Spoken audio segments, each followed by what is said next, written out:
une deuxième affaire, là encore une première fois, concernant le travail temporaire et précisément la question du calcul de l'indemnité de congé payé et la question de savoir si les primes annuelles devaient être incluses dans le calcul de cette indemnité de congé payé. Voilà, les faits, là encore, étaient les suivants. Un salarié intérimaire avait été mis à disposition d'un constructeur automobile. Bon, un intérimaire de chez Manpower avait été mis à disposition, je crois, ça devait être chez Peugeot Citroën. À la suite de cette mission, l'intérimaire avait constaté que les primes annuelles qui avaient été versées par l'entreprise utilisatrice aux salariés permanents, notamment primes de 13e mois et primes de vacances, qui lui avaient aussi été versées par son agence de travail temporaire, qui avait parfaitement fait son boulot par rapport à ça et qui avait respecté le principe d'égalité de traitement en l'occurrence, par rapport aux avantages ou aux primes versées aux salariés permanents, qui doivent donc aussi être payés aux intérimaires. Donc l'intérimaire avait constaté que ces primes n'avaient pas été prises en compte par l'agence d'intérim quand elle avait calculé sa paye, dans le calcul donc de l'indemnité de congé payé. Et donc, il avait naturellement saisi le conseiller prud'homme qui avait fait droit à sa demande.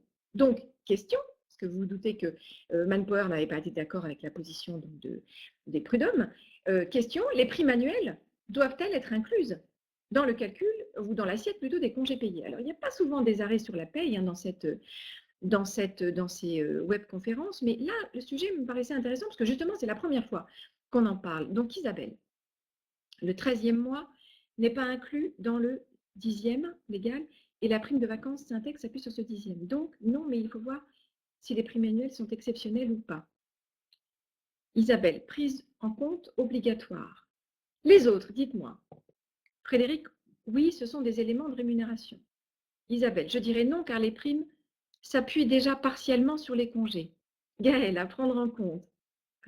Ensuite, Vanina, c'est du salaire, ça doit être pris en compte. Il faut les prendre en compte si elles ne sont pas exceptionnelles. À prendre en compte. Si la prime n'est pas liée à l'activité personnelle, il ne faut pas la prendre en compte. Bon, alors est-ce qu'il y a des comptables payent parmi vous, ou des responsables ou des spécialistes payent?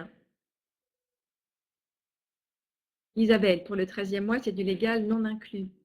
Et pour la prime de vacances? Ah ah, pas évident, hein? Pas évident ces questions-là. Je vous donne la réponse de la Cour de cassation. Ça vous étonnera peut-être, mais enfin, la solution est logique. Zut, pourquoi ça n'avance pas? Oui, voilà, ça avance. Alors, pour la Cour de cassation,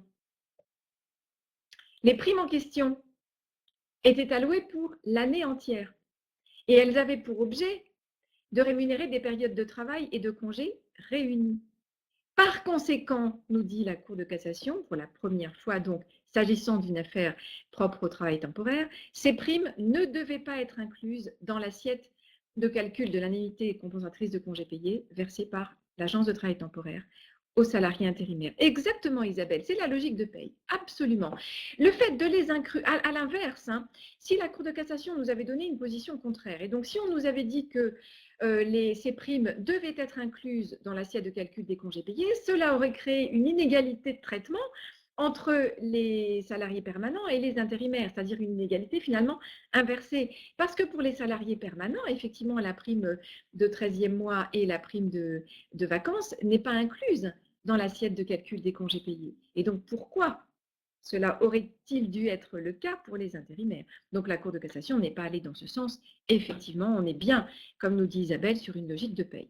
Voilà, et cela aurait été contradictoire absolument avec le calcul légal qui s'applique donc aux salariés permanents. Donc là, la Cour nous a confirmé une jurisprudence donc applicable aux salariés permanents et rapportée donc aux salariés temporaires. Cela dit, vous savez, la question était loin d'être évidente. Dans bon nombre, depuis quand même un bon nombre d'années dans le travail temporaire, on ne savait pas trop. Hein.